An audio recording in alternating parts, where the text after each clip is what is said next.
Ashumar kafune kam jirtu daawwattoota caffee miidiyaa egaa guyyaa ammoo qophii addaa qabannee isiniif dhiyaanneeti kan jirru waldaan dargaggoota caffee hojii gamtaa waliigalaa kutaalee Oromiyaa iddoo garaagaraa keessatti damee banatee hojjetaa jiraachuun isaa ni beekama. Inni har'a ammoo kan damee Ambootti argamu mana barumsaa caffee sadarkaa oolmaa daa'immaniitii fi sadarkaa tokkoffaa dabalatee haala barnoonni irra jiran akkasumas immoo barsiisota barattoota walakkaa haala kamiin akka barnoonni laatamaa jiruu fi karaa waldaan dargaggoo caffee hojii gamtaa waliigalaadhaa dhimma barnoota irratti hojjetaa jiru waliin kan daawwannu ta'a. Garaadhuma gara mana barumsichaa keessatti isin dabarsa.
There are 7 days of the week.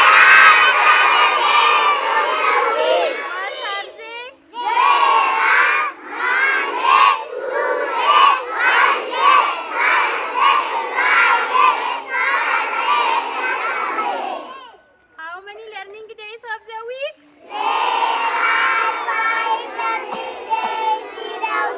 There are 5 learning days of the week.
walaleessaa gurranaaf ergisaa gurra qofaa miti afaaniin callisaa mata duree walaloo koo haadha koo guddisee koo yaa ishii naaf rakkattu yaa ishii na jaallattu waa'ee kee himee hin fixu waa'ee kee himee hin fixu iddoo hundaatti kan na gargaartu haadha koo akki kee hin argamu amma barri gaddaa darbeera barri gammachuu dhufeera kanaafuu gammadee haadha koo kanaafuu gammadee haadha koo jaalala dhugaan ana jaallatta haadha koo hunduu darbeera hunduu raawwateera kanaafuu atis dhagahi haadha koo kanaafuu atis dhagahi haadha koo ji'a 9 guutuu garaatti na baattee anatti dadhabdee kafana koo narraa miiccite nafa kiyya naaf dhiqxee beeluuf dheebuu otoo hin jedhin hundaa dandeesse ofii daartee anaan daara baaftee galata narraa qabdaa harmee koo naaf jiraadhu umurii dheeraa naaf jiraadhu umurii dheeraa maqaa koo yoo barbaadan Dibooraa Margaan jedhama waan dhaggeeffataniif guddaa galata.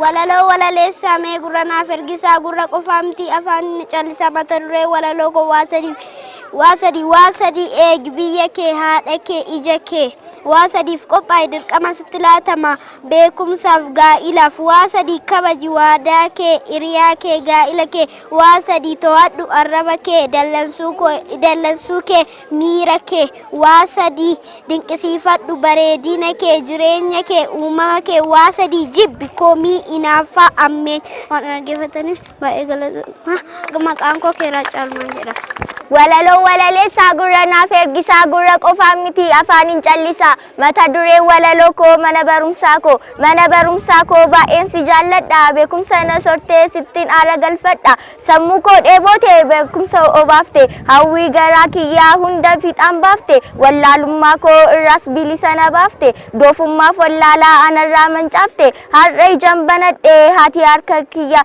na qabde baay'een si jaalladha ani sittan boona caffee lallistuudha kunoo ija godhatte caffee lallistuudha kunoo ija godhatte mana barumsaa koo dhugumaati caffee jiiti sirraa hin dhabu jaroo hunda lallistee anatti bareeddaa fulli keenaaf ife ati dhuguma caffee burkaa kan nu baafte sirraa dhugnee qufnee sirratti aara galfanna si jaallanna caffee ati haadha nu deesse si jaallanna caffee ati haadha nu deesse eeyyeen ati dhugumaa sobee hin fakkeessu ati harmee kee yaa ishuma na deessu yoon sin jedhees haadha kunoo gahee kee hin ibsu abbaadhaas sin jennaan abbaas isa sirriidha siidha kan na gorsee karaa na qabsiise ati abbaa kiyyaa gorsee na guddise ati abbaa kiyyaa gorsee na guddise ani sin dheebodhaa si malee hin jiraadhu caffeerraa adda bahee jireenyi naan ta'u caffee koo lallistuu baay'ee magariistuu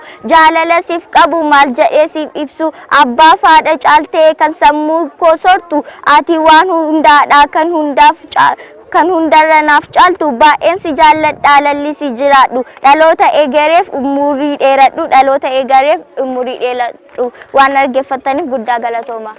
Akka moltaan dhaggeeffattoota keenya amma dabareen kan oduuti amma xumura oduu keenyaatti kan isin waliin turu ani yaadannoo hirphaa fi ani immoo kakuu gammachuuti. Jalqaba irratti oduu ijoo. Magaalaa Naqamtee keessatti dinnichaa fi kaarotii wal dhabuun isaanii beekamee jira. Naannoo Oromiyaa keessatti fannaa safuu hawaasaa eeggatee akka uffatamuu qabu himame. Oduu bal'inaa. Dinnichi luka kaarotii cabsuun isaa beekamee jira. Addee timaatimii wal dhabdee gidduu isaaniitti uumame kana gara bulchiisa magaalaa sanaatti dabarsuun ishee beekamee jira. Bulchiinsi magaalaa sanaa kaarotii gara hospitaala Shiroo geessuun isaanii beekamee jira. Hospitaalli Shiroo luka kee hin dandeenye jechuun gara hospitaala Qaaraatti riifar godhaniifii jiru. Hospitaalli Qaaraa lukni kee fayyuu hin danda'u jechuun kiraanchii kennuufiin isaanii beekamee jira.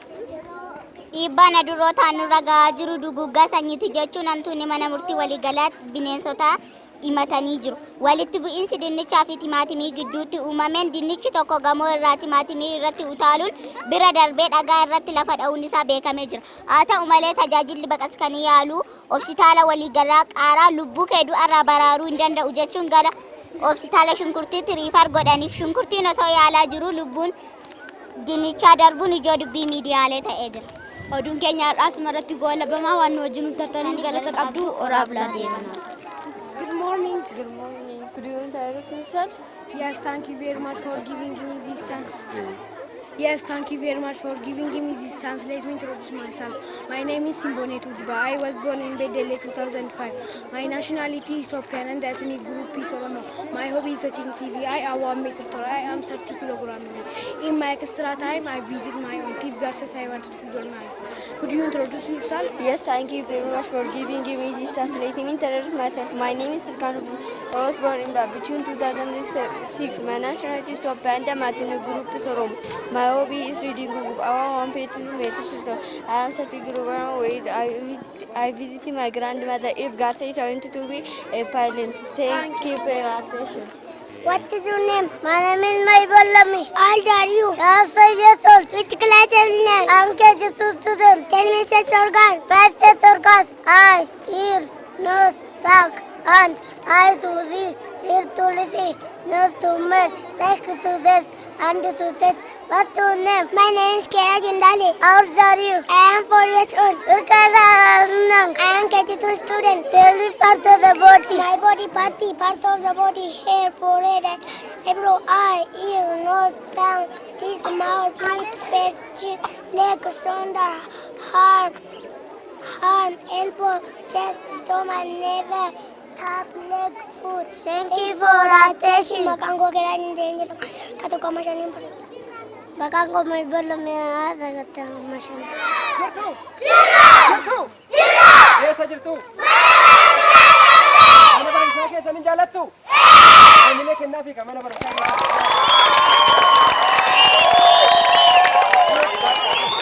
Iole koti ojenna. Iole koti ojenna. Iole koti ojenna. Iole koti ojenna. Iole gabada mara. Iole lava namara. Iole damara mure. Iole zibora sisa. Iole gava maskala. Iole boka unate. Iole dichi se zirbe. Iole zirbe ziza. Iole koti ojenna. Iole koti ojenna. Iole koti ojenna. Iole koti ojenna. Iole marreni kotu. Iole dambara dari. Iole marreni kotu. Iole galgalawari. Iole baba darabi. Iole kararajiza. Iole nati marani. Iole karana jiza. Iole badati bake. Iole migiran jirtu. Iole bade yaniko. Iole nabiran jirtu. Iole koti ojenna. Iole koti ojenna. Iole koti ojenna. Iole koti ojenna. Iole bazanu korma. Iole gaba filati. Iole navida more. Iole lava dikati. Iole yobi dudite. Iole siyo waresa. Iole lava senati. Iole zamazi yoko. Iole yagari yoko. Iole zamazi yoko. Iole koti ojen. Iole koti ojen. Iole koti ojen. Iole koti ojen.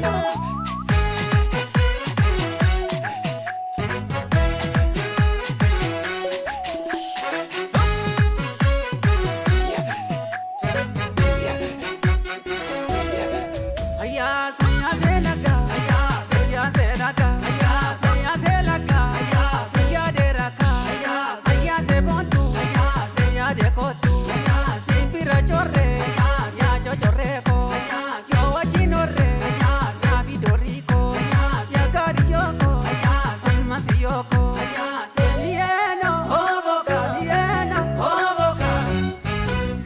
Amasiyoko. Aya ya gariyoko. Arakilo, Arakilo.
Addis Ababa jatti kaleessa dhufsee Addis Ababa jatti kaleessa dhufsee Salphaatti dhufee seena jarri waan agattee Addis Ababa jatti kiiloo jatti kaleessa dhufee Qeerransicha wallootu sagantiisa tubbeka Addis Ababa jatti immoo kiiloo jatti kaleessa biyya abbaa qabutti baala garuu taati dhuftee Addis Ababa sagachi kiiloo jatti kaleessa dhufee abjuu hiikan kammee bara kiiloo hawwitee Addis Ababa jatti immoo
barsiisa? Isiniif gala? Hin dhaggeeffattu? Biyya tajaajiluu qabdu, uummata keessan tajaajiluu qabdu, barsiisuu qabdu, miti? Yaaluu qabdu, waan adda addaati. Tole? Kanaafuu jabaattanii yoo barattan meeqaffaa ba'uudha barbaaddu? Tokkoffaa! Mee eenyu tokkoffaa ba'a?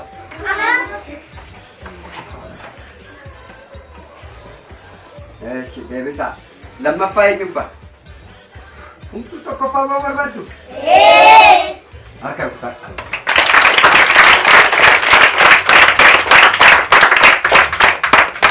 Tokkoffaa ba'e ni badhaafna. Tole? Tole. Barsiisaa keessan immoo jaaladha. Tole? Barsiisaanis isin jaalladha. Natti mee ture argamma. Baay'een isaan jaalladha jedhee jira. Natti mee jira. Isinis baay'ee jaalladha. Tole? Tole. Jabaadhaa baradhaa.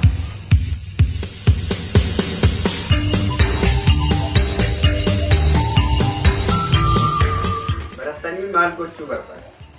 Erga fixxanii booda maal hojjetu? Iddoo gaarii ga'u, biyya tajaajilu, doktora ta'uu, miti baay'eessa ta'uu, biyya hoogganuu, mee muummicha ministeeraa biyyattii ta'uu barbaadan ka'e muummicha biyyattii ta'uu barbaaddu hundi keessanuu? Doktora ta'uu kan barbaadan, paayileetii ta'uu kan barbaadan, saayintistii kan ta'uu barbaadan, saayintistii jabaadhaa bakka tole. Jabaadhaa jirra cima tole tokkoffaa kan ba'e badhaafama addaa argattu. Anan dhufee sin badhaasa tole anatu sin badhaasa daarekteerris jira hundi keenyaa sin faana jirra jabaadhaa cima tole jabaadhaa harka kutadhaa. Very nice.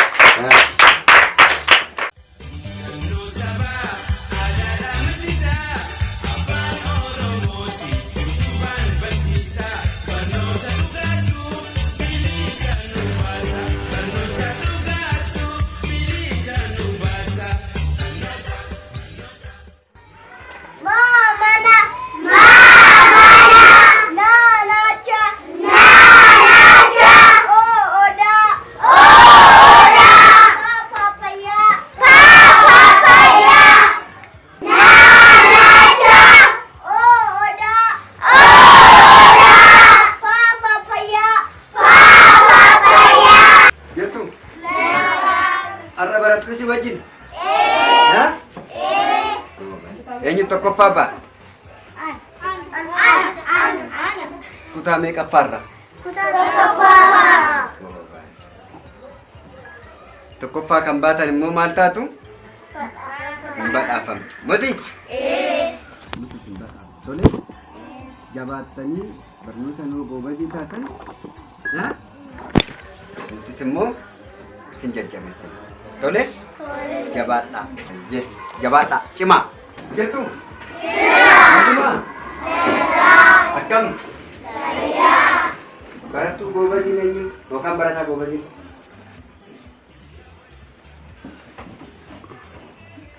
Barattuu goobaziidha? Tokkoffaa eenyuffaa?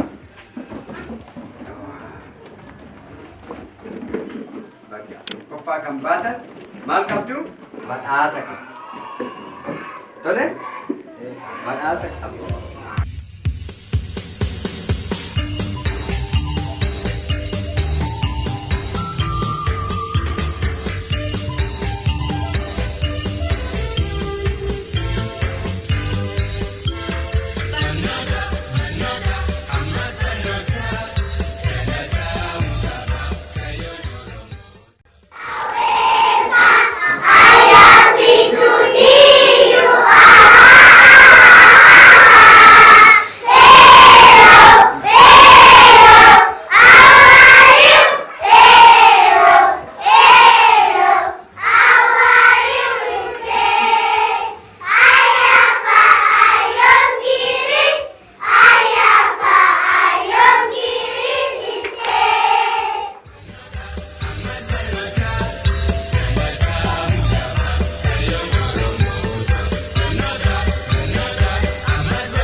Ani maqaan koo Miss Addisuu Mootummaan jedhama.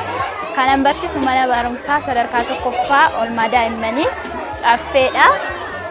Kanan hojjedhus gaheen koo barsiistuudha. Haalli mana barumsaa keenya keessatti kunuunsa ijoollee irratti baay'ee haala gaariidhaan hojjetamaa jira. Barsiisonni keenyas haala gaariidhaan hojjechaa jiru. Warri kunuunsanis haalli baruuf barsiisus haala gaariidhaan mana barumsaa caffee keessatti kennamaa jira. Yaada maatiin nu kennani baay'ee gaariidha. Ijoollee keenya seeraan nu barsiisaa jirtu. Ijoolleen keenya haala gaariirra jiru. Haala baruuf barsiisuu irratti haala kunuunsa isaanii irratti illee haala gaariidhaan ijoollee keenya manni barumsaas ta'e hoogganaanis ta'e barsiisonni mana barumsaa caffees ta'e haala gaariidhaan ijoollee keenya kunuunsaa jirtu. Galatoomaa waan nuun jedhaniif yaada akkasii nu kaasani maatiin. Rakkoon biraa amma ammaatti wajji nu qunname tokko illee jiru. Maqaan koo Barsiisaa Gonfaan jedhama. Gaheen hojii koo mana barumsaa caffee qindeessaadha. Haalli baruuf barsiisuu keenya haala gaariidha. Barreen gaddaarra barana baay'ee fooyya'aadha. Baay'ee jijjiirama guddaa qaba.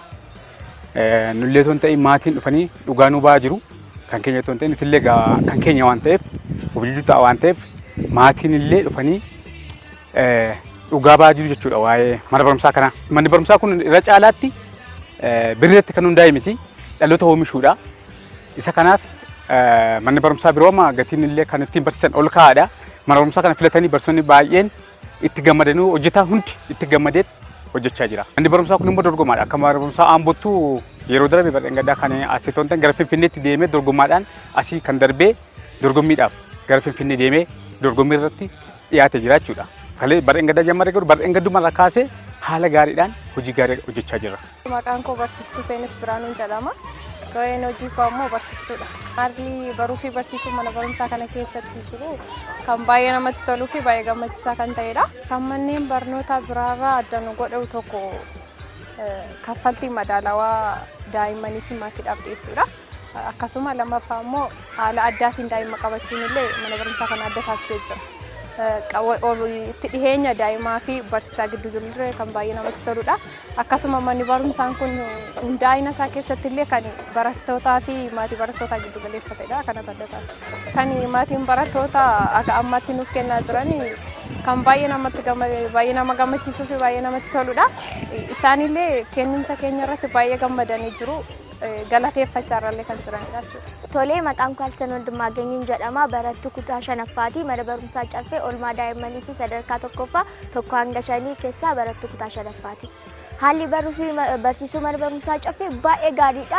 Ani hanga har'aatti erga iddoon keessa turetti manni barumsaa caffee haala baruuf barsiisuu gaarii, barsiisonni haala baruuf barsiisuu daa'immootaa yookiin immoo barattootaa keessatti baay'ee hojii tattaafannaa gochaa jiru. Gaaffii nuun galle yommuu gaafannutti hatattamaan gaaffii ifa ta'eetiin deebii ifa ta'eetiin kan nu deebisanii ta'e akkasumas immoo barsiisonni caffee mana barumsaa caffee wantoota garaa garaa laabireerii keessatti wantoota garaa garaa gaaffii dabalataa nu kennuudhaan akka shaakallee tattaaffii keenya cimsinee barattoota dorgomtoota akka taanuuf nu gargaaru. Bara darbe immoo ani sadarkaa 1ffaatiin xumureera mana barumsaa koo. Ammas immoo mana barumsaa caffee fi biyya koo waamsisuuf tattaafachaa jira. Haalli baruuf barsiisuu caffee waggaadhaa waggaatti yeroodhaa yerootti baay'ee fooyya'aa kan dhufedha. Bara darbees barattoota gaarii fi ciccimoo ta'an qabuyyuu amma immoo isarraa fooyya'uudhaan garmalee dachaadhaan fooyya'uudhaan mana barumsaa gaarii fi hawwataa ta'uu jira. Mana barumsaa biraa waliin wal bira qabuuf nama dhibu sababni isaaniis duratti mana barumsaa biraa jaan turee fi manni barumsaa kun wantoota garaa garaa akkaataan ibsi isaaniillee mana barumsaa biraarraa baay'ee namatti tola. Akkasumas immoo gaaffii gaafannu boon har'otoon jedhi hatattamaan gaaffii dabalataa ibsa dabalataa faana kan nu kennan barsiisota gaggaarii qabna. Akkasumas immoo wantoota gaaffii dabalataa shaakala mana dubbisaa keessatti akka dubbisnee shaakala keenya ciccimsinuuf tattaafachaa jiru kana.